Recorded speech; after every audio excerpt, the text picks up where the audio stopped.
They are trying to dismantle our civil rights in front of us. This is pretty much an unimpeachable testimony that she's given right now.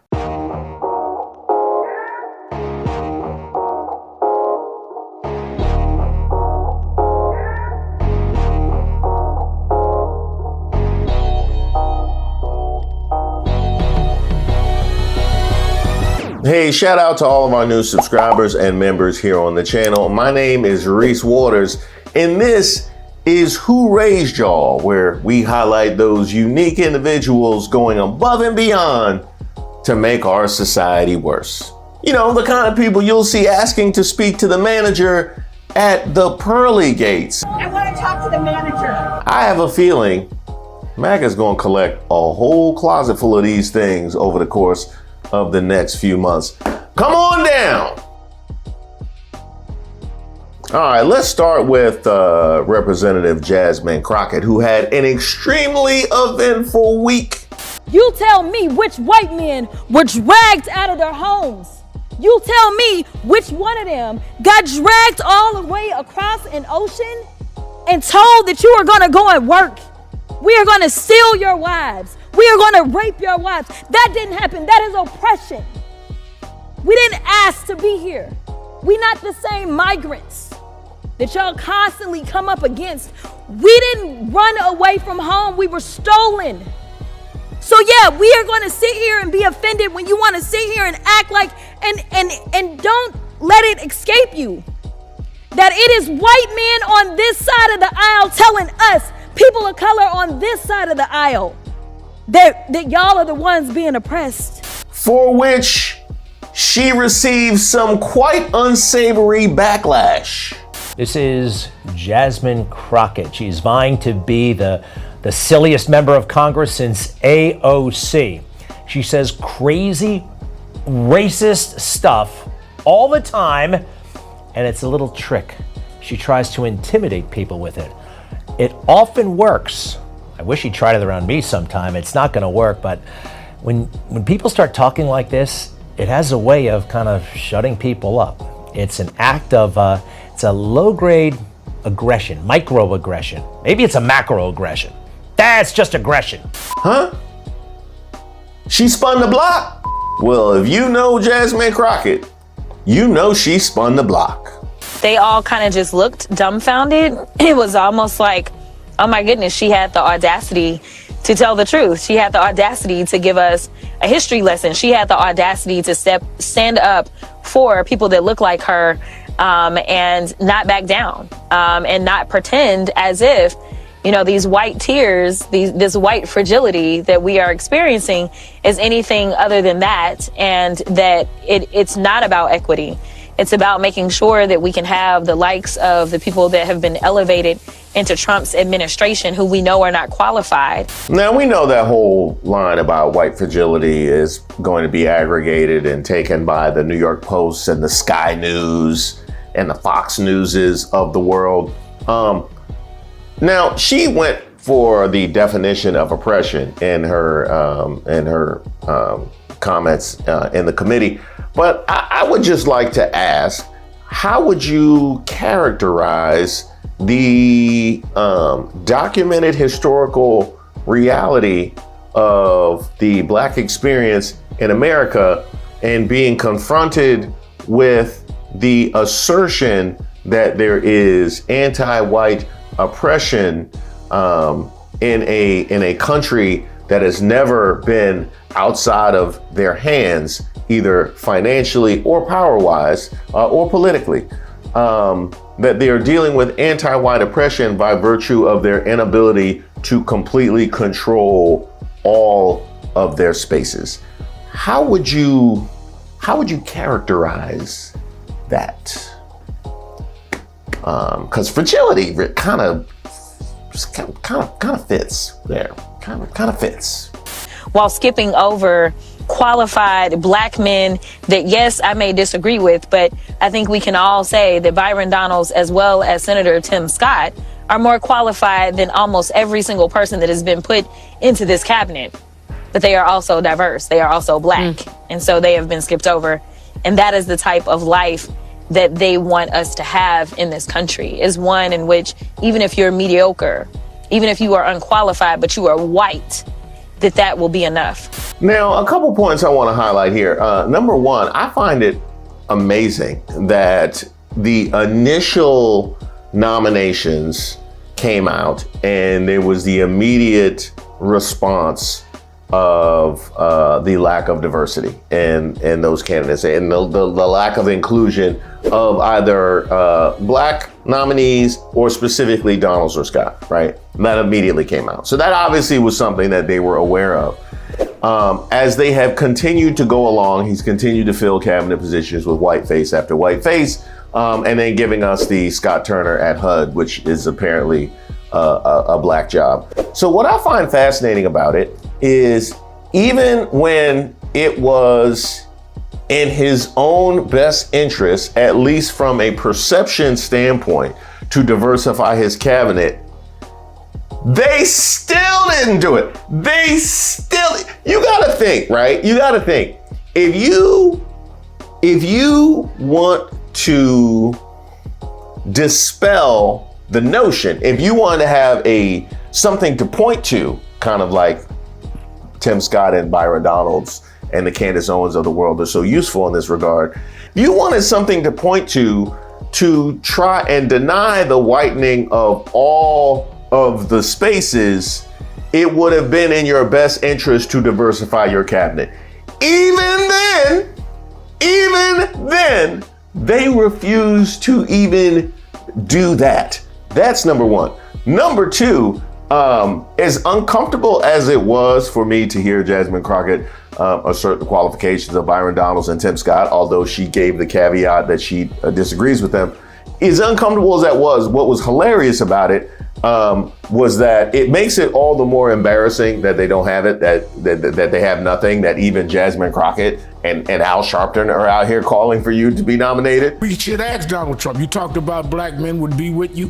Where's a black man being nominated by you for your cabinet? Has anyone noticed there's no black that has been nominated on his cabinet? That needs to be raised. Furthermore, I know he definitely doesn't want to do the thing that Jasmine Crockett and Al Sharpton want him to do. Like, if I'm Byron Donalds, the last thing I want is for Jasmine Crockett to be calling for me to be nominated into the cabinet. I'm like, well, it definitely ain't gonna happen now. Well done. Do you think that, I mean, first of all, do you talk to your Republican colleagues about that specific, those two specific people, especially Tim Scott, who humiliated himself in a lot of ways for Donald Trump on the campaign trail and has yet to be rewarded with anything? Do you think that argument has found any resonance among your colleagues on the other side of the aisle? I doubt it. When we were having the debate over this particular markup, I specifically asked one of my other colleagues, I was like, where's Byron? Has Byron been here? Did I miss him? And Byron had not been in committee at all to argue. And I was curious to see how he was going to vote. And that particular colleague told me, oh, he's going to vote for it. I think I know where Byron was at. You're normalizing an insurrectionist. Have you no shame?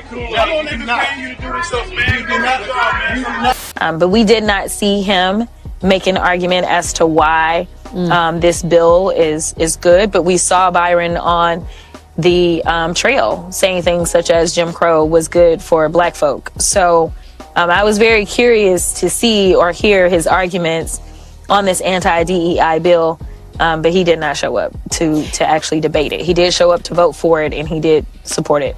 So if you're scoring at home, Byron Donalds voted to support an anti-DEI bill while being confronted with whiteface after whiteface filling a cabinet that he was overqualified for. Well, at least he's standing on business. At least he's standing on anti-black business. Although I guess technically standing on business would have been if he actually showed up. The fact that he couldn't even show up actually kind of flies in the face of that. I don't know why he would have missed that vote. He probably could have got himself a pat on the head.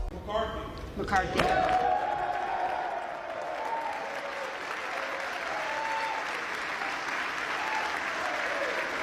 I think what is so powerful about the arguments that you made is, one, injecting some much needed emotion into what is an indignity that people of color have been forced to suffer when white people talk about oppression, given the history of people of color in America. And you articulated it beautifully. But the other piece of it is you came with receipts in terms of the numbers, companies that do well because of diversity. There has not been a forceful argument for an inclusive America made in a lot, like it was kind of given up upon. Democrats didn't make a huge argument for it at the top of the ticket. And I understand a lot of the crosswinds for someone like Kamala Harris, a candidate of historic nature. But it almost feels like, especially right now, and maybe you're going to lead the charge, we got to figure out a way to talk about this issue that is tethered to reality and tethered to history. Do you sense this DEI effort that's being made on the part of Republicans in Congress is actually going to pass, that they're going to do away with federal interest in having a diverse workplace? Now, let me just say that I very much like Alex Wagner. I very much like Alex Wagner. This was a very well articulated question. When she talked about the crosswinds in advocating for diversity as an ideal, as represented by our federal government, I had to stop. Just think about that, right? Just think about that. Something that, in my mind, is as milquetoast as, I don't know, saving the environment, recycling, which is not anymore, right? That's not, we got crosswinds for that. The fact that you can describe crosswinds, the crosswinds are the people that would feel triggered by the idea or the notion of diversity. And that's something that we accept in 2024, the legitimate opposition of diversity. Remember, Miles, you're Spider-Man. Equity. Something about you seems different. I can't quite figure it out. That's okay in 2024. In fact, it's a whole bill. I'm just a bill. Yes, I'm only a bill. And I'm sitting here on Capitol Hill. Forget we're not going back. We have gone way back. Yeah, I mean, it was a part of Project 2025. And as we know, at least two of the people that Trump has currently selected to be in his administration, they are authors of Project 2025. So as many times as y'all yelled, I yelled that Project 2025 is his only plan, because he said, no, I know nothing about it and it's not my plan, people just believed him. Well, we see how that is playing out. So yes, I do believe that this is something that we will end up enduring in the Trump administration. Now, I will say this bill is going nowhere at this point in time. The Senate is still controlled by Democrats and Joe Biden is still in the White House. And we know that this president has been historic in so many ways, besides making sure that he had the first female black woman specifically added to the ticket as a vice president. Besides that, he put the first black woman on the Supreme Court. Besides that, he has combined, appointed more black women specifically, but overall more people of color to federal benches than all other presidents combined. So this has been someone who absolutely has believed in diversity. He's had one of the most diverse cabinets ever in the history of this country. So no, he would never sign this, but I don't even think it'll get to his desk. Let's just run that back real quick. She said, than all other presidents combined. I see you, Joe. I'm gonna be honest, Joe. I was a little tight with how everything played out, especially when I heard about your internal polling and the 400 electoral votes. You maybe can still come to the cookout. We're gonna have to weigh that. But this is ramping up for what we're going to experience once Trump is in office. The question is, will the filibuster stand? Will our Democrats in the Senate say, okay, wait a minute, filibuster, because this isn't right? Or will they bow down and say, oh yeah, this identity politics thing, it is a problem, or whatever it is that they want to say?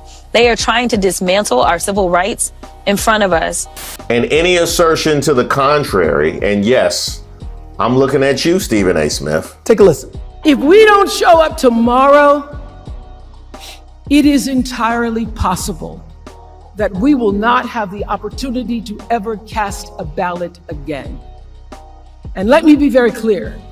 If you do not make sure that the people in your life can get to the polls, that is a mistake. Deciding not to decide, that is most definitely a vote to let other people control your future. Civil Rights Act of 1964, Voting Rights Act of 1965, been in place since 1965. That's spanning more than nearly 60 years, okay? And you're gonna look an audience in the face and you're going to tell them that if you vote for Donald Trump, you may not ever be able to cast a vote again. Who believed that? Any assertion to the contrary is quite frankly foolish. I already have alluded to the crosswinds that exist with regards to advocating for a diverse workplace. We have this anti-DEI bill. We've seen the assault on Roe. We've seen the assault on the Voting Rights Act. We've seen the assault on the Civil Rights Act. This is pretty much an unimpeachable testimony that she's given right now. And it's really, really sad. And so I am hoping that we will be united, not only in the House, but in the Senate. And it would be nice if we could find the backbone of some Republican to stand with us. That ain't gonna happen.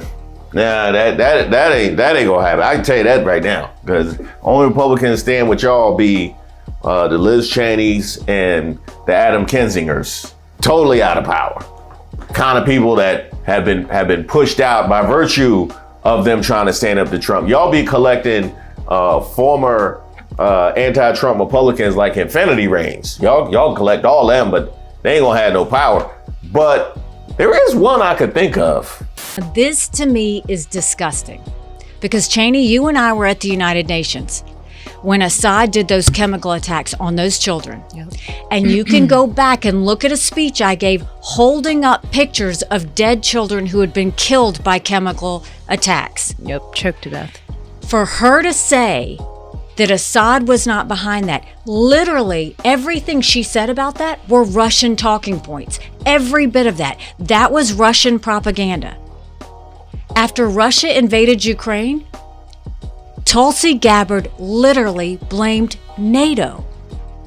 Our Western alliance that's responsible for countering Russia, she blamed NATO for the attack on Ukraine. And the Russians and the Chinese echoed her talking points and her interviews on Russian and Chinese television. She called for Trump to end the destructive trade war with China. So now she's defended Russia, she's defended Syria, she's defended Iran, and she's defended China. Now, she has not denounced any of these views. None of them. She hasn't taken one of them back. DNI, Department of National Intelligence, this is not a place for a Russian, Iranian, Syrian, Chinese sympathizer. But I don't know if she's been degraded quite enough for her to come to her senses. Typically it takes, multiple rounds of degradation for a pick-me to wake up. So we'll see. The biggest beneficiaries of DEI as well as affirmative action have been white women. So at least maybe one white woman can stand with us Democrats and make sure that we stop this harmful and divisive rhetoric that we see happening, that they are now trying to turn into actual bills. Now, that's something that we've talked about often. about white women being the biggest beneficiary of this kind of legislation, that would require white women to act in their own best interest. As the only demographic that identifies as disenfranchised, somewhat of a minority, even though they're statistically greater, being outside of power, the only ones that consistently vote with the majority, the only ones that consistently vote against their own best interest. Like all of these conversations that we've had about, Latino voters and the uncommitted and the black pygmies, white women are such a voting bloc that has moved against their best interests, and that has largely gone ignored to a great degree. And I just have to wonder, if you are a member of that voting bloc, how you are able to receive the messaging from your own that end up diminishing your life and that of your daughters. Like, I can't, the way in which I receive, I don't know, like a Tim Scott speech, how is that not the way that you receive all of this? Like any of them telling you to do anything other than pushing for better for you and for your daughters. But you know what? That ain't me. That ain't me. The pick me energy is strong with them. It really is. I'm like, you must be getting some good out that deal. The one thing I have to say to Merrick Garland, Lisa Monaco, Jack Smith, Tish James, Alvin Bragg, you wait. The hunted are about to become the hunters. Every black man in America apparently feels threatened when they're stopped by the cops. Do you agree with this book that is being taught with kids that babies are racist? Being a war criminal has huge ramifications.